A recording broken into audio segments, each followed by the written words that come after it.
रायगढ़ जिले की रियासत के राजा राजा विक्रम सिंह एक बहुत ही लोकप्रिय राजा थे।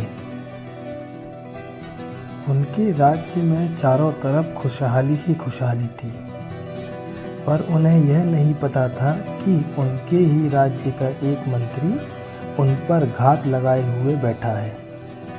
मंत्री राजा साहब का मान सम्मान देखकर बहुत जला करता था और गांव वाले भी राजा साहब की बहुत इज्जत करते थे, इसलिए वह खुद ही राजा बनना चाहता था और इसलिए मंत्री राजा साहब के बेटे को रास्ते से हटाने के लिए षड्यंत्र रचता रहता था। एक बार राजा साहब ने बूढ़े व्यक्ति को दंड दिया।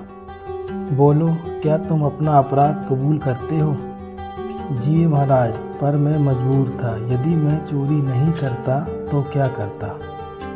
ठीक है वृद्ध व्यक्ति, आज से तुम्हारी सजा यह है कि पूरे गांव में तुम्हारी आज से कोई मदद नहीं करेगा। अगले दिन चौराहे पर कितनी गर्मी है यहाँ पे, अब तो मुझसे चला भी नहीं जा रहा। बूढ़ा व्यक्ति वहीं पेड़ के नीचे बैठा रहता है और चक्कर खा के वहीं गिर पड़ता है।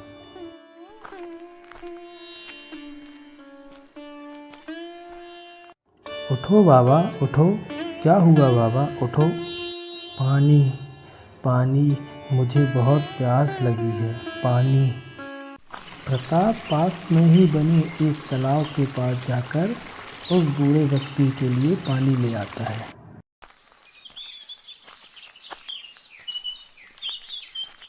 लो बाबा, पानी पी लो। कहाँ जाना है बाबा आपको?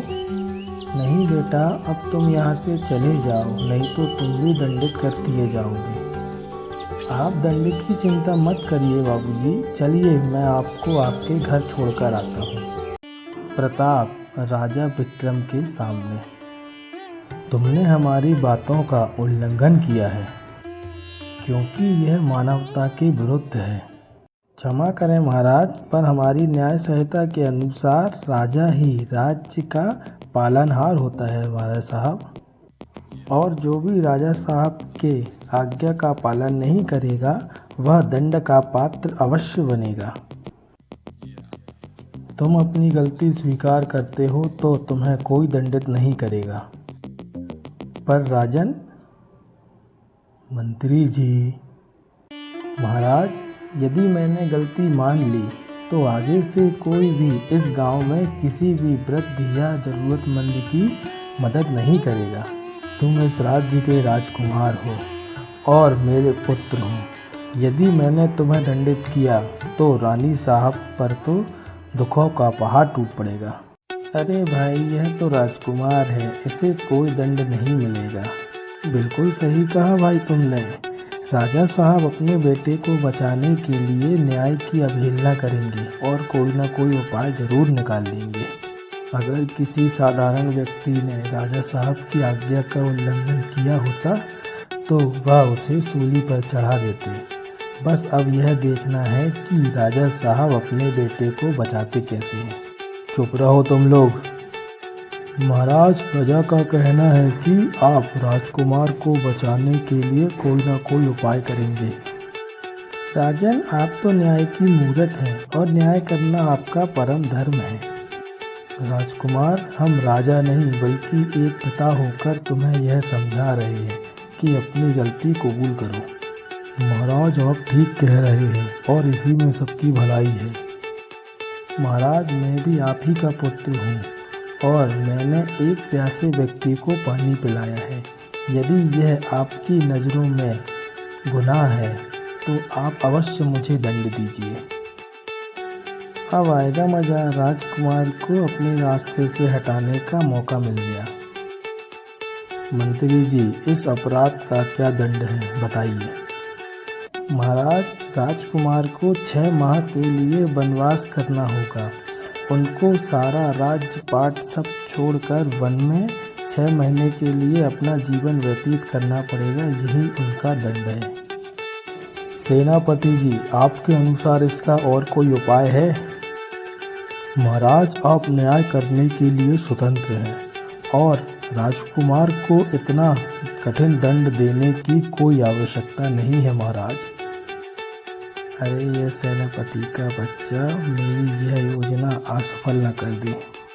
महाराज, प्रजा के लिए आपकी आज्ञा ही सब कुछ है, और यदि आपने आज सही न्याय नहीं किया तो प्रजा के पास क्या संदेश जाएगा महाराज। राजकुमार प्रताप को 6 माह के लिए वन में जीवन व्यतीत करने का दंड सुनाया जाता है। महाराज, आज आपने एक नई मिसाल कायम कर दी महाराज। राजकुमार प्रताप राजा रानी को प्रणाम करके साधारण वस्त्र पहन के वन के लिए निकल पड़ते हैं और राजकुमार प्रताप जंगल में एक लकड़हारे की तरह अपना जीवन बिताने लगे। आज पता नहीं लकड़ी के लिए कितनी दूर चलना पड़ेगा। राजकुमार नदी के किनारे किनारे चलते रहे और तभी वह पानी पीने के लिए रुके। तब पीछे से एक आवाज़ आई, अरे तुम कौन हो और यहाँ क्या करने आए हो। अरे मैं तो यहाँ पर पानी पीने के लिए आया था। अच्छा, चलो ठीक है, अब जल्दी यहाँ से चले जाओ, हमारी राजकुमारी जी आने वाली है। ठीक है, मैं चला जाता हूँ। प्रताप वहाँ से निकल ही रहा था कि तभी उसको सामने से एक राजकुमारी आती हुई दिखाई दी। हे प्रभु, ये क्या हो गया। राजकुमारी पर इस भिखारी की नज़र पड़ गई। हे प्रभु, ये क्या हो गया। अनर्थ हो गया राजकुमारी, आप तो बाईं ओर से आने वाली थी ना, फिर आप दाईं ओर से क्यों आ गई। अरे भाई, मैं तो बस टहल रही थी, अब क्या होगा। कुछ नहीं होगा, पहले इस भिखारी को इस रास्ते से हटाओ। चलो तुम भागो यहाँ से, तुम्हारी वजह से इतना बड़ा अनर्थ हो गया। पता नहीं राजकुमारी जी, अब महल में क्या कोहराम मचेगा। महाराज, अनर्थ हो गया महाराज, अनर्थ हो गया। अरे क्या हो गया जो आप इतनी जोर जोर से चिल्ला रहे हो। देख नहीं रहे महाराज गुरुजी के साथ बैठे हैं। क्या हुआ तुमको, और तुम यहाँ क्या कर रही हो। इस वक्त तो तुम्हें वन में राजकुमारी के साथ होना चाहिए। मैं उन्हीं के साथ थी महाराज, और मैं वहीं की खबर लाई हूँ। राजकुमारी जी जब तालाब के पास से गुजर रही थी तो एक भिखारी व्यक्ति की नज़र उन पर पड़ गई। यह तुम क्या कह रही हो। महाराज, मैं एकदम सही कह रही हूँ। गुरुदेव बताइए अब क्या करें, क्या उपाय है इसका। हे राजन, हमने तो आपसे पहले ही कहा था कि इन 15 दिनों में किसी भी व्यक्ति की नज़र राजकुमारी पर नहीं पड़नी चाहिए, नहीं तो उन्हीं से उनका विवाह कराना पड़ेगा, और यदि ऐसा नहीं तो राजकुमारी का जीवन बहुत कठिन बीतेगा। पर महाराज, वह तो एक भिखारी है जो भटकता हुआ वहाँ पहुँच गया है। तभी राजकुमारी और दासी दोनों वहीं पहुँच जाती हैं। महाराज, वह कोई भिखारी नहीं है बल्कि एक वनवासी लकड़हारा है, और मैंने पूरा इंतजाम कर दिया था। रानी साहब को मैंने बाईं ओर से आने कहा था, पर यह दाईं ओर से आ गई, इसलिए उसकी नज़र इन पर पड़ गई। पिताजी, मुझे माफ़ कर दीजिए, मुझसे भूल हो गई। गुरुजी, कोई तो उपाय बताइए, यह मेरी बेटी के जीवन का सवाल है। राजन, मैंने तो पहले ही आपको सब कुछ स्पष्ट बता दिया है। या तो आप राजकुमारी की शादी उस व्यक्ति से करा दीजिए, नहीं तो आजीवन इन्हें आप अविवाहित रखिए। पर आपने इनका विवाह किसी और से करने का सोचा तो इनका जीवन बहुत कष्ट में बीतेगा। पुत्री, यह निर्णय तो अब आप ही को करना है। राजकुमारी जी, आजीवन अविवाहित रहना ज़्यादा कष्टदायक होगा। एक उपाय और है राजन, आप यदि चाहें तो उस लकड़हारे को आजीवन के लिए अपने घर पर जमाई बना सकते हैं। हाँ गुरुदेव, ये करना ठीक रहेगा। राजा साहब के कहने पर सैनिक उस लकड़हारे को राजमहल में लेकर आया। हम अपनी पुत्री का विवाह तुमसे करना चाहते हैं, क्या तुम इसके लिए तैयार हो। यदि मैं इसके लिए तैयार नहीं हूँ तो क्या आप मुझे यहाँ से जाने देंगे। नहीं, बिल्कुल नहीं, और यदि तुम नहीं माने तो मुझे ज़बरदस्ती तुम्हारा विवाह राजकुमारी के साथ कराना पड़ेगा। महाराज, रास्ते में आपके सैनिक ने मुझे गुरुदेव की सारी बातें बता दी, इसलिए मैं शादी से मना तो नहीं कर सकता, पर मेरी एक शर्त है। क्या शर्त है तुम्हारी, बताओ। विवाह के बाद भी मैं वन में ही रहूँगा, महल में नहीं। नहीं, यह असंभव है। तुम ही बताओ, मेरी बेटी वन में कैसे रहेगी। वह सब मैं नहीं जानता, पर आपके राजमहल से ज़्यादा प्यारा मुझे अपना आत्मसम्मान है। ठीक है, जैसा तुम कहो। पिताजी, आपने ये क्या कह दिया। पुत्री, मैंने यह निर्णय बहुत सोच समझकर लिया है, क्योंकि मेरी मृत्यु के बाद तुम अकेले यह राजपाट कैसे संभालोगे, इसलिए मैंने यह निर्णय लिया। राजा साहब ने बड़े धूमधाम से दोनों की शादी कराई। यह लड़का ना तो दिखने में लकड़हारा लगता है और ना ही अपनी बातों से। हाँ, आप सही कह रहे हो, काश यह कोई राजकुमार हो। महाराज, विवाह संपन्न हुए आज पूरे 2 दिन हो गए हैं। अब हमें यहाँ से निकलने दीजिए, आज्ञा दें। पुत्र, और कुछ दिन यहाँ रुक जाओ। नहीं महाराज, अब कृपया हमें यहाँ से जाने दें।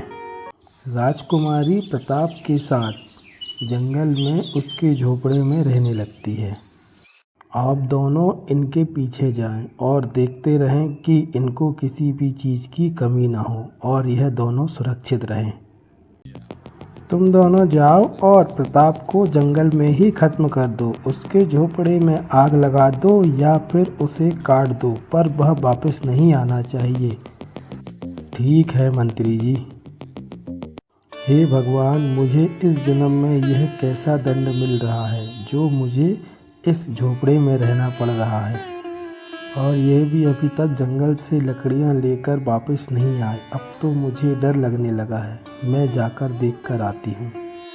तभी मंत्री के दोनों सैनिक आकर प्रताप के झोपड़े में आग लगा देते हैं, पर उन दोनों को यह पता ही नहीं है कि प्रताप झोपड़ी में है ही नहीं। पर भैया, प्रताप के चिल्लाने की आवाज़ तो आई ही नहीं। यह झोपड़ा प्रताप का ही है ना। हाँ हाँ, पर अब चिल्लाएगा कैसे। राजा का बेटा तो अब राख हो गया। चलो अब भागो यहाँ से। मैं तुम्हें लेने के लिए आ ही रहा था। अब हमें यहाँ वन में रहने की कोई आवश्यकता नहीं है। मेरे दंड का सिर्फ अब 1 दिन ही बचा है और हमें घर पहुँचने में भी 1 दिन का समय लगेगा। मैं कुछ समझी नहीं, पर तुम मुझे ले कहाँ जा रहे हो। तुम मुझे और कष्ट देने के लिए मेरे माता पिता से दूर तो नहीं ले जा रहे। चलो, मैं तुम्हें रास्ते में सब कुछ बता दूँगा। रास्ते में प्रताप ने अपने दंड की सारी बात राजकुमारी को बताई, और राजकुमारी यह बात सुनकर बहुत खुश हुई। और राजकुमार का यह आखिरी दिन था। यह सुनकर भी प्रताप को वापस राजमहल में देखकर राजा रानी बहुत खुश हुए। और तभी राजकुमारी ने पूछा, बेटे, तुम्हारे साथ यह सुंदर नारी कौन है जो इतनी सुंदर दिख रही है? कौन है ये? प्रताप की बात सुनकर राजा रानी दोनों बहुत खुश हुए और दोनों ने मिलकर प्रताप और राजकुमारी का स्वागत किया। और कुछ ही देर बाद राजकुमारी के पिता भी भवन में पहुंच गए। प्रताप बेटे, मुझे तुम्हारे दंड के बारे में सारी जानकारी लग गई है और मुझे बहुत खुशी है कि तुमने अपने पिता की आज्ञा के पालन के लिए वनवास भोगा। मुझे अपने दामाद पर नाज है। और महाराज, आप पहले अपने मंत्री जी को बुलाइए।